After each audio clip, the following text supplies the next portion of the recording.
All right, so this is our second video for Unit 2, Microeconomics, and today we're going to start off with demand. Demand is kind of the easier to understand of the two because you and I are consumers who demand things all the time. We demand the goods that we are buying at Walmart, on Amazon. We demand the things that we are doing. We demand more time to play Fortnite. We are demanding an education when we come to school, okay? So our learning target is I can analyze changes in demand and changes in quantity demanded, okay? These are two different things, changes in demand and changes in quantity demanded. We're going to go over them. But before we learn that, we need to understand demand itself. To understand demand itself, there is a law, the law of demand, okay? So typically, we can look at humans and know what they're going to do. The study of economics is the study of human behavior, and humans are very predictable, okay? We as consumers, people that are buying things, we want to buy a bunch but not have to pay a lot for it. We like to hold on to our money, right? That's the law of demand. If a price increases, that means that we will want less of it. Increase in price leads to decrease in quantity demanded. In my economic shorthand, I could write increase in price leads to decrease in quantity demanded. And you might see me do something like that in class, okay? The opposite of that is decrease in price leads to increase in quantity demanded. And that means if something goes down in price, we want more of it, right? We will buy more of it because we like to buy cheap things, okay? So essentially, we can kind of look at this in an example, and economists like to call this a demand schedule. It is not anything you need to memorize. I'm just showing you an example of the law of demand. I love French fries. They're my favorite food. I personally love McDonald's French fries, probably the most out of any French fries ever. And second place is Steak and Shake, okay? So let's say the price of McDonald's large fry is around $3, which is true. The quantity that consumers are willing to buy at $3 is probably like one, right? I'll go through the drive-thru and I'll buy one. And then like maybe a few days from now, I'll go buy another one. Because $3 for a large fry, yeah, that's not too expensive. But is it worth $3? Should I be eating a large fry every single day and paying $3 every single day? No. If the price drops down, if P decreases, then I might buy more. I might buy some for my friends. I might go multiple days in a row. If P decreases again to $1, I'm definitely buying more French fries. Maybe not all in one sitting, but I'm going multiple times throughout the week. I'm buying some for my friends. If the price of a McDonald's large fry went down to 75 cents, you would see me in the drive-thru every single day buying McDonald's large fry. Right? Why would I cook for myself if a McDonald's large fry is 75 cents? So the quantity I'd be willing to buy goes up, okay? This is exactly what I just said in the law of demand. A decrease in price leads to an increase in quantity demanded. I am demanding more French fries if they're pretty cheap. As the price decreases, consumers will buy more. On the next slide, I'm going to take this demand schedule and graph it and show you why the demand curve slopes downwards. So when McDonald's large fries were $3 price, I would buy one of them. This should not be there. I should not have these dollar signs. I'm so sorry, friends. Beep, beep, beep. Get rid of that. Get rid of that. Okay. When McDonald's large fries were $2, I'd buy one for my friend. Buy one for my mom. When they were $1, I'm going much more often to go get me a large fry. When they were 75 cents, whoo, buddy, I'm there every single day. I'm getting more and more and more of McDonald's large fries. You see how this slopes downward? That's why demand is a downward sloping curve. D, demand, downward sloping. And there are some reasons for that, and we're going to talk about these things here. The income effect. When prices lower, we can buy more of things, right? We have more income to spend. The substitution effect. When a good becomes expensive, consumers will substitute it with another good. If Wendy's french fries were expensive, and they're not as good, I would definitely go to McDonald's and get their french fries instead. And then marginal utility, which we talked about last unit. Remember, marginal utility means the more I buy something, the less satisfaction I get from it and the less I would pay for it, right? So up here, I'd pay $3 for this set of french fries. But by the time I get to 7 large fries in 1 week, I don't want to pay $3 anymore. I'd rather pay a much cheaper price. And that's the law of diminishing marginal utility that we talked about last unit.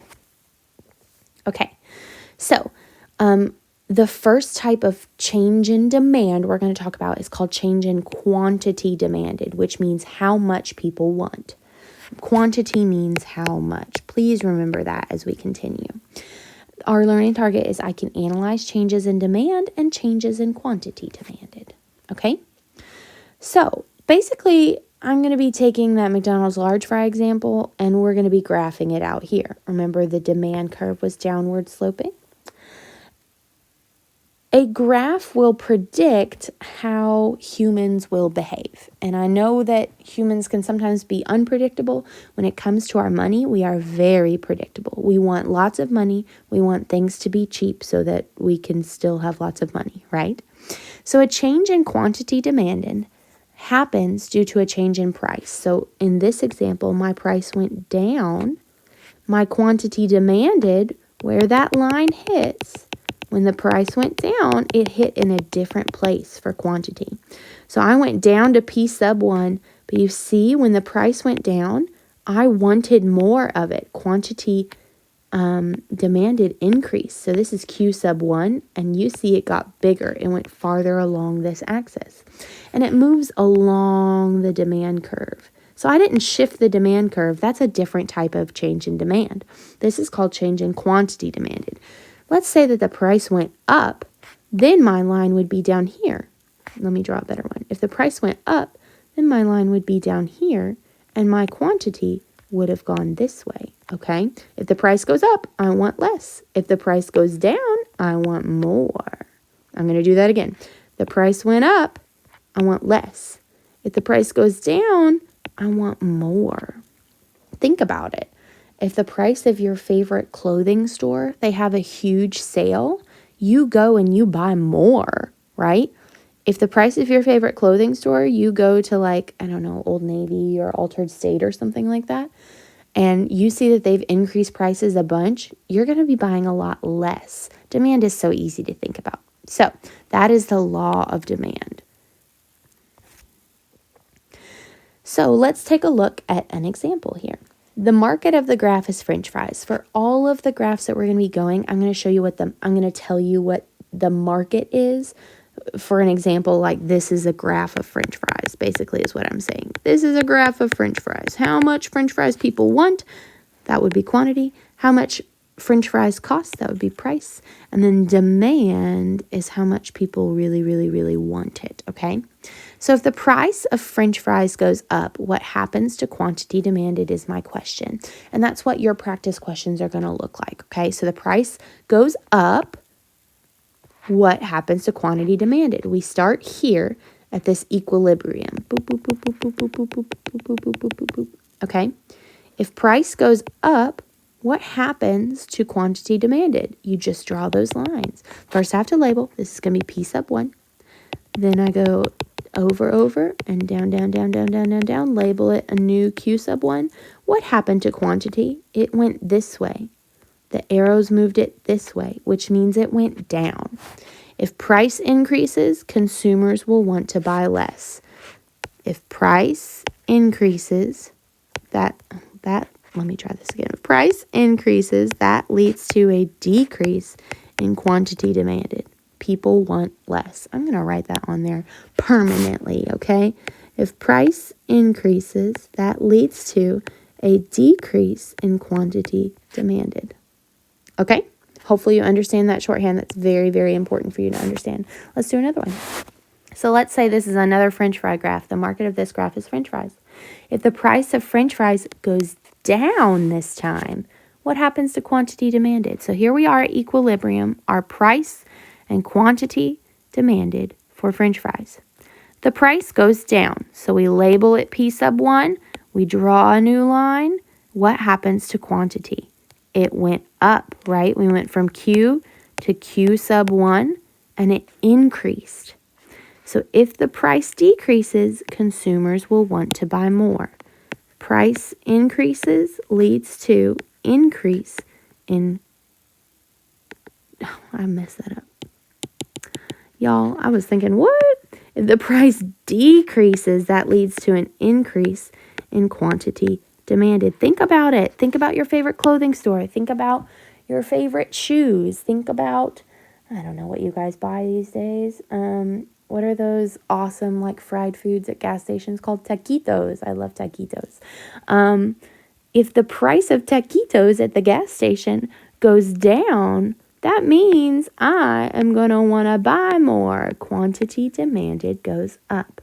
Okay, think about yourself as a consumer when you're thinking about demand. So that was change in quantity demanded.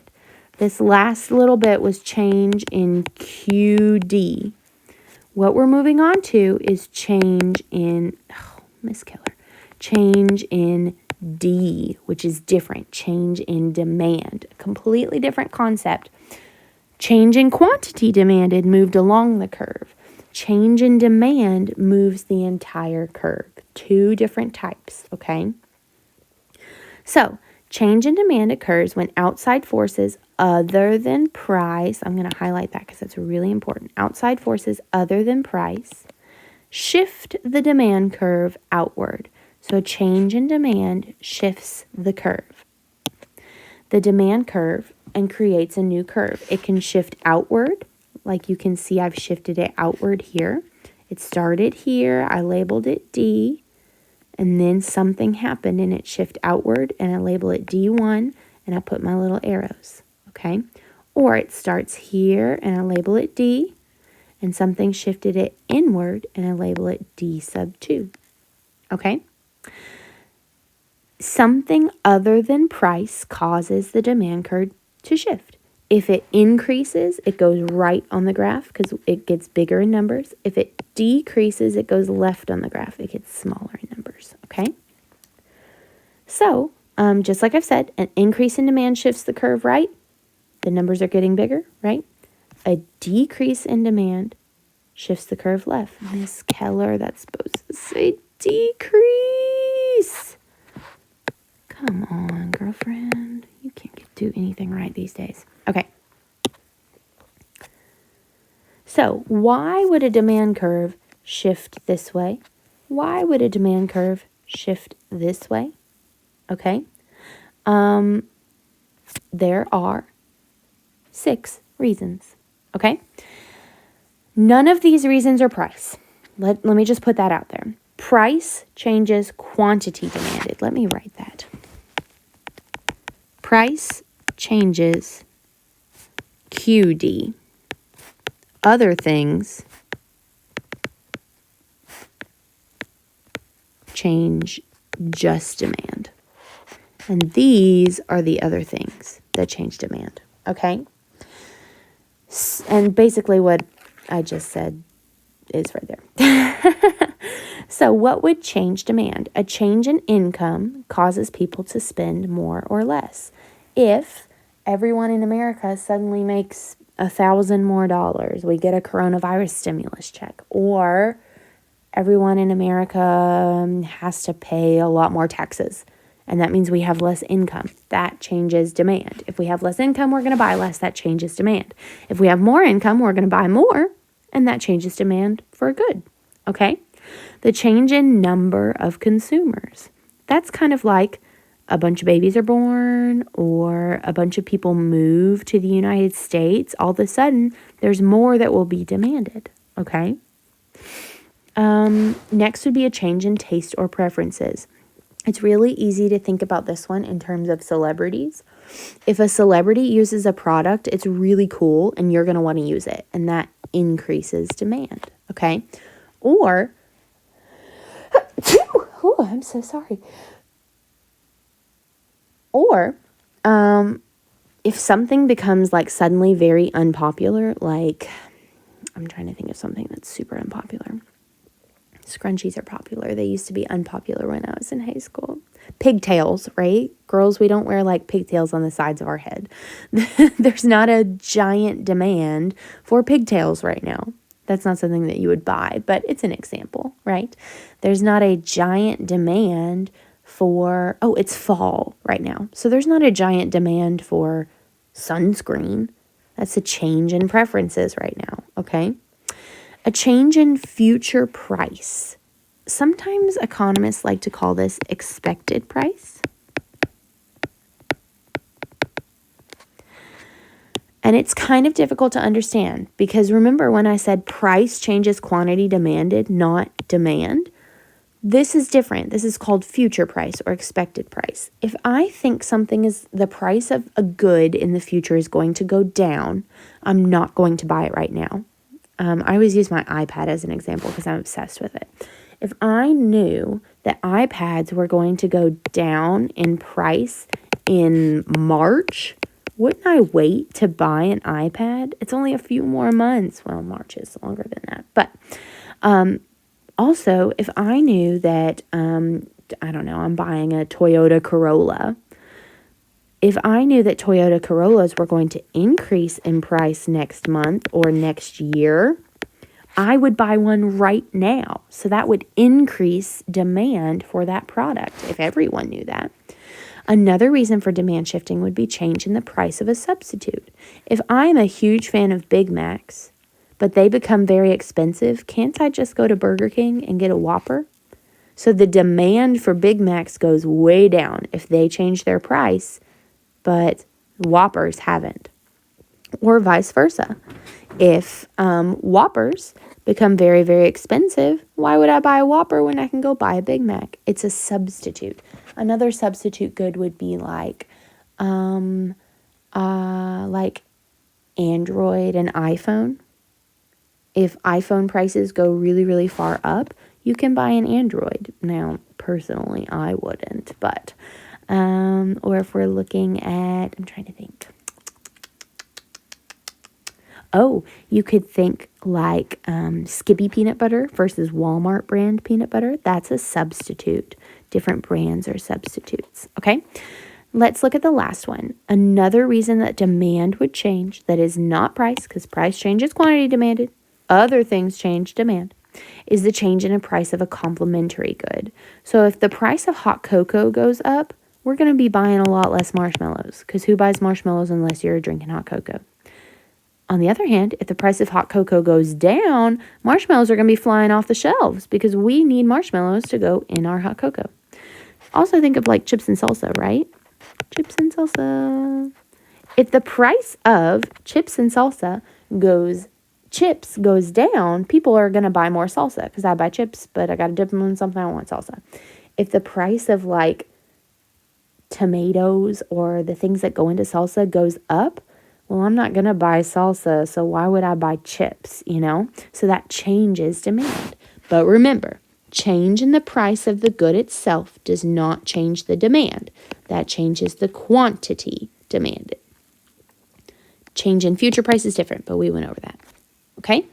So let's go through some problems that don't have to do with graphing first. Let's just think. Would the following cause demand to increase or decrease? After you determine that, state one of the 6 reasons as to why, okay? So you got to say demand would decrease because blah, blah, blah, blah, blah, blah, blah, and you give one of these 6 reasons, okay? And then I tell you all questions are regarding the market of a Mexican restaurant because I'm very hungry. So, number 1, the Mexican restaurant advertises a new ultra hot salsa that everyone is dying to try. So, are more people going to demand this Mexican restaurant? Yes. Increase in demand. So, increase in demand due to a change in taste or preferences. Change in taste or preferences. What is popular? What is cool right now? What is not cool right now? New ultra hot salsa, everyone's dying to try it. Change in demand, and it's an increase, okay? Number 2, the Italian restaurant down the road has a buy one, get one entree deal. So now you get 2 plates of pasta instead of 1, okay? What would that do to our poor little Mexican restaurant? Is Italian food a substitute for Mexican food? Your opinion might be no, but in economics, we look at the whole world. And in the whole world, we would say yes. If we're driving down the road, we could go to the Italian restaurant or the Mexican restaurant. They're kind of a substitute for each other, okay? So if the Italian restaurant changes their prices and says you get 2 meals for the price of one, what's going to happen to our poor Mexican restaurant? Decrease in demand. Why? Because the substitute's price went down. So why would we buy expensive Mexican food restaurant when we could go down the road to the Italian restaurant and get 2 entrees for the price of one? Okay? All right. Number 3. Everyone in town gets a COVID-19 stimulus check, which is actually happened in March. Okay? So everyone 18 and over that was working, or not a dependent on their parents' taxes, sorry y'all, gets a COVID-19 stimulus check. What would that do to our Mexican restaurant? Well, now we got money burning a hole in our pocket and we want to spend it. So this would increase demand due to a change in people's income, an increase in people's income. Okay, last one. Number 4, a local celebrity can always be found eating at this Mexican restaurant. Ooh, so since the local celebrities there, that makes it cool, right? And change your taste and preferences. If something's cool, that means people are going to demand it, okay? So this would be an increase in demand due to a change in taste or preferences because we want to be cool like that local celebrity. I have no idea who that is. So now we can take these things and set them to a graph and show how and predict how things change on a graph, okay? So let's do it. Graphing change in demand. Would the following cause demand to increase or decrease? Remember, an increase would shift it right, a decrease would shift it left. Then you have to draw it on the graph. Then you have to state which reason. And you're going to be doing this by yourself, so make sure you're paying attention now. And all of these questions, I did the market of peanut butter. Again, food is just so easy because I'm hungry, okay? So number 1, the price of grape jelly skyrockets after a grape crop failure. So all of a sudden, jelly, which is like peanut butter's best friend, gets expensive. So change in price of a substitute is our reason. But what happens? If jelly gets more expensive, am I going to buy more or less peanut butter? Less, because why would I eat peanut butter without jelly? That's gross. So demand goes down, and we draw a new demand curve. We label it D sub 1, and we indicate with arrows that it went down. Then we have to tell why. Demand decreases due to an increase in the price of the complement. The complement good, the complementary good was grape jelly. So grape jelly got expensive. Why would I buy peanut butter if I'm not going to make a peanut butter jelly sandwich? So demand for peanut butter goes down. Number 2. Again, this is talking about peanut butter. Almond butter becomes really popular in health food markets. So almond butter becomes popular. Ooh, there's that word popular. Remember I talked about change in taste or preferences being about what's cool? So almond butter becomes really popular. Almond butter is a substitute for peanut butter. But this isn't about price. This is about what's popular. All of a sudden something else is popular. Wouldn't that make demand for peanut butter go down? So D sub 1, we show that the demand curve went down. So we would write out next to this graph, once we graphed it, we showed demand went down. We would write out, and you could do the shorthand if you want to, demand decreases due to change in taste. Or you could write it out in a sentence like I have there. Peanut butter isn't cool anymore. Almond butter is cool. So the demand for peanut butter goes down. Okay, number 3. Peanut butter. A baby boom, that means lots of babies are born at once, happens after a war. 5 years later, there's 50% more school-age children than years prior. What do school-age children eat a lot of?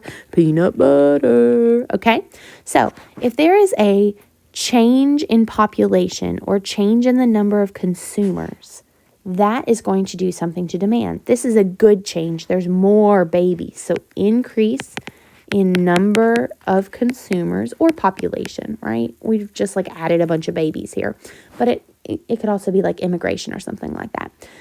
If there are 50% more school-age children, and school-age children eat a lot of peanut butter, what's that going to do to demand? It's going to increase. They need more peanut butter. So we label the new curve D sub 1 and we move it up and indicate with arrows, okay? Then we have to write out why it went up, our reasoning why. We can't just do the graph, we have to write out the reasoning why.